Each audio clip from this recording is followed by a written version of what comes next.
My name is Richard Henry, and you're listening to the COVID-19 Challenge podcast.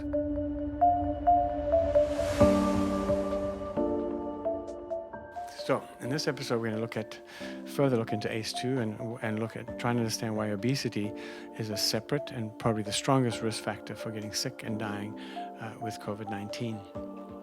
So we talked about the kidneys, monitoring blood flow, and activating the renin-angiotensin system to increase perfusion.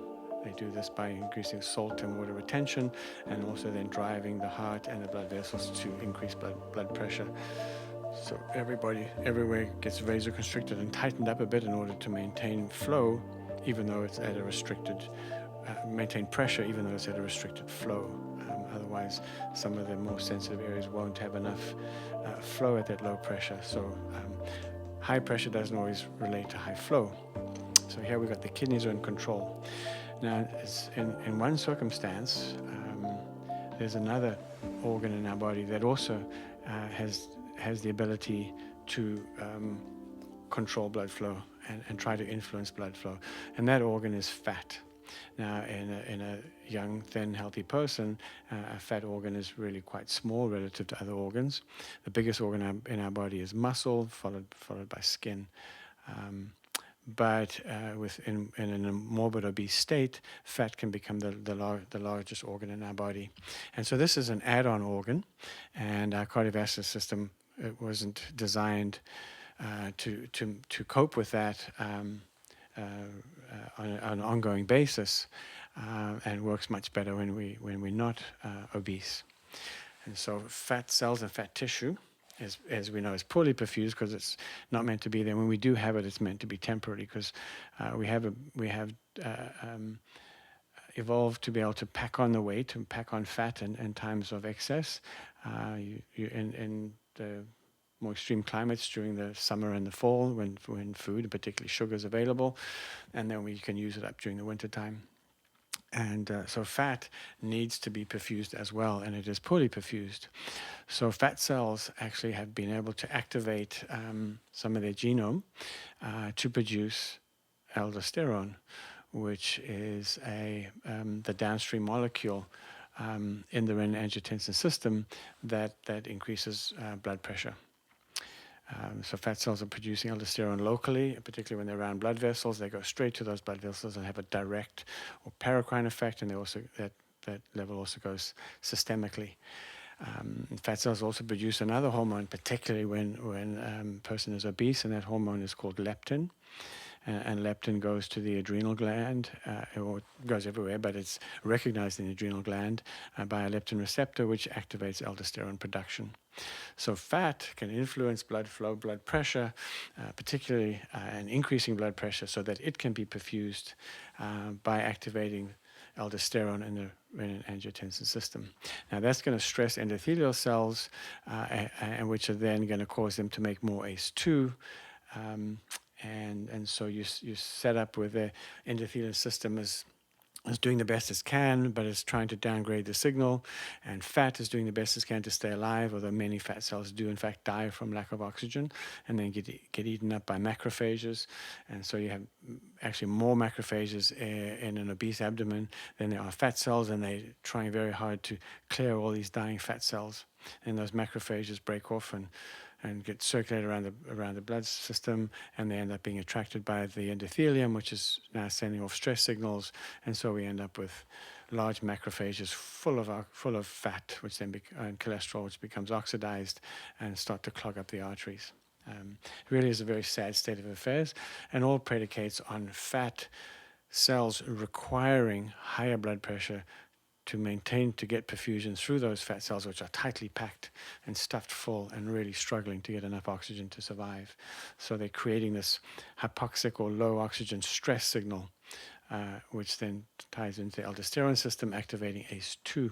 So it's no wonder then that obesity is associated with higher ACE-2 levels, and then of course along comes the virus.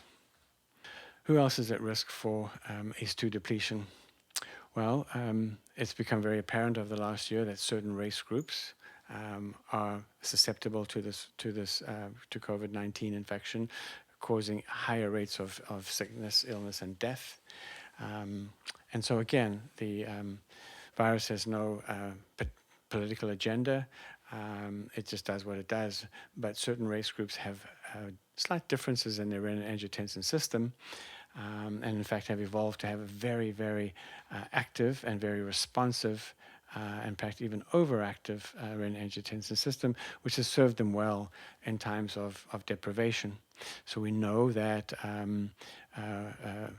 humans who have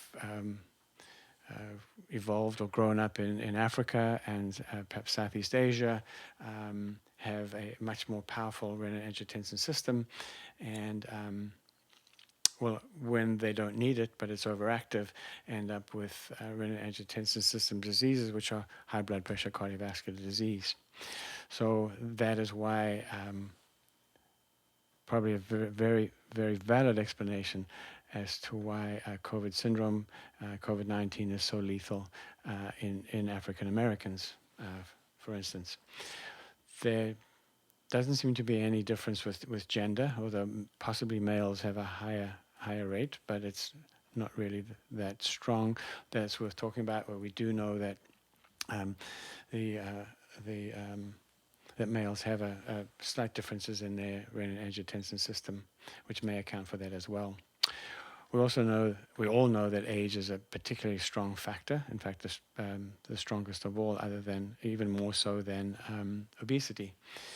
So the thing with age is that over time, over years and years and years, that renin-angiotensin system and the effects on the endothelium become quite pronounced. And as I said, they're not on and off, they're actually accumulative.